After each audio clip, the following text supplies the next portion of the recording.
అందరికీ నమస్కారం. నా పేరు రియా, జనసేన పార్టీ వీర మహిళ. గత వారం రోజులుగా పవన్ కళ్యాణ్ గారి గురించి తెలంగాణలో చాలా వైబ్రేషన్స్ క్రియేట్ అవుతున్నాయి. ఎవరో కొంతకాలం క్రితం ఎవరో అన్నారన్నమాట మీడియా ముందుకు వచ్చి, అరే మీ పార్టీ ఎక్కడుందిరా బాయ్ తెలంగాణలో అని. కాలం చూస్తూ కూర్చోదు కదా భయ్యా, ఏ టైంలో సమాధానం ఇవ్వాలో ఆ టైంలోనే సమాధానం ఇస్తుంది. అది ఆ సమయమే ఈ వారం రోజుల్లో పవన్ కళ్యాణ్ జనసేన పార్టీ, పవన్ కళ్యాణ్ జనసేన పార్టీ అని వైబ్రేషన్ క్రియేట్ అవుతూనే ఉంది తెలంగాణలో. నేను ఎవరైతే పవన్ కళ్యాణ్ గారిని తెలంగాణలో అడుగు పెట్టనివ్వమన్న రాజకీయ నాయకులకి సాఫీ సీదా అడుగుతున్నా, ప్రజాస్వామ్యం అంటే ఏందో తెలుసా భయ్ మీకు? అసలు ప్రజాస్వామ్యం అంటే ఏందో తెలుసా? ప్రజాస్వామ్యం అంటే ఒక నాయకుడిని ప్రజలు ఆహ్వానిస్తారు, రాజకీయ ప్రత్యర్థులు కాదు. ఇది తెలియదు, నాయకులు అయిపోతారు. వస్తారు, మీడియా ముందుకు వస్తారు. ఎవరైనా శామ్యుల్ అంట,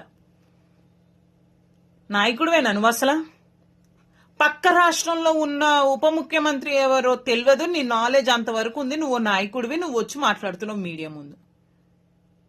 నాయకుడిని ఎట్లా రెస్పెక్ట్ చేసి మాట్లాడాలో తెలియదు. నువ్వు ప్రజలు నీ దగ్గరకు వస్తే ఏ మాదిరి రిసీవ్ చేసుకుంటావో అర్థం కావట్లేదా? క్లియర్గా అర్థమవుతుంది కదా నీ మాట, నీ భాష. అసలు నాయకుడు లక్షణాలు ఏ మూలకైనా ఉన్నాయా? ఏ కోణంలో అయినా కనిపిస్తున్నాయా? వాడు వీడు అంట. ఏందా లాంగ్వేజ్? ఏంది? నువ్వు నాయకుడువా? అరే నీకు నాలెడ్జే లేదు, ఎట్లయినా నాయకుడివి నువ్వు? పక్క రాష్ట్రంలో ఉప ముఖ్యమంత్రి పేరు తెలియదా నీకు? నువ్వు నాయకుడువా? నేను సాఫీ సీదా చెప్తున్నాను, ప్రజా సమస్యల మీద సమాధానం చెప్పలేని చేతకాని వ్యక్తులు మాత్రమే ఇంకో మనిషి మీద ఆరోపణలు తీసుకొస్తారు. అలాంటి ఆరోపణలే మీరు పవన్ కళ్యాణ్ గారి మీద చేస్తున్నాడు. ఆడెవడో రఘువా ఏమో పేరు, పవన్ కళ్యాణ్ గారు భూ కబ్జా చేశారని చెప్తున్నావు. భయ్యా నీకు సాఫీ సీదా చెప్తున్నా, నీ దగ్గర ఆధారాలు ఉంటే తీసుకుపోయి కోర్టులో పెట్టు, అంతేగాని మైక్ ముందుకు వచ్చి ఎదవబాగులు వాగకు ఆధారాలు లేకుండా. ఏదన్నా ఉంటే అందులో నిజం ఉంటే చట్టం చూసుకుంటది, అర్థమవుతుందా? ఆధారాలు లేకుండా వచ్చేసి పవన్ కళ్యాణ్ గారి గురించి మాట్లాడేస్తే ఒక ఫేమ్ వచ్చేస్తుంది. పవన్ కళ్యాణ్ గారి గురించి మాట్లాడితే నా YouTube channel subscribers పెరిగిపోతారు.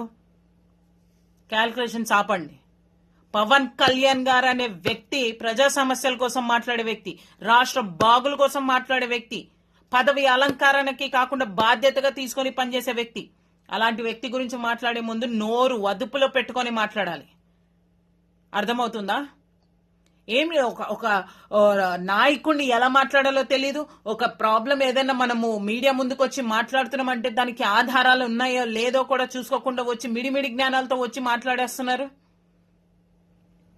We are very clear. ఆధారాలు ఉంటే కోర్టులో పెట్టి మాట్లాడుకోండి, మైక్ ముందు కాదని మళ్ళీ రిపీట్ చేస్తున్నా. ఏదో వాగుడు వాగారు. యాక్చువల్లీ నాకు వీటి మీద దేని మీద స్పందించాలన్న ఇంట్రెస్ట్ కూడా లేదు, కానీ ఒక్క మాట నన్ను ఈ వీడియో మాట్లాడేలాగా చేసింది. పవన్ కళ్యాణ్ గారిని తెలంగాణలో అడుగు పెట్టనివ్వరా? ఇది రాజకీయంగా మీ ధైర్యమా లేకపోతే రాజకీయ భయమా? నాకైతే చాలా క్లియర్ గా కనిపిస్తుంది. ఏంటో తెలుసా? పవన్ కళ్యాణ్ గారిని అడుగు పెట్టనివ్వమన్నప్పుడే ఏ నాయకులైతే ఈ మాటలు చెప్తున్నారో, ఏ మనుషులైతే ఈ మాట చెప్తున్నారో, అది పూర్తిగా నేను వెరీ క్లియర్ గా చెప్తున్నా, మీకు చెవులు తెరిచి వినండి, ఒక బలహీనతకి నిదర్శనం అది. అర్థమవుతుందా? జూన్ 2న పవన్ కళ్యాణ్ గారు జూన్ 2న తెలంగాణ గడ్డ మీద అడుగు పెడుతున్నారు.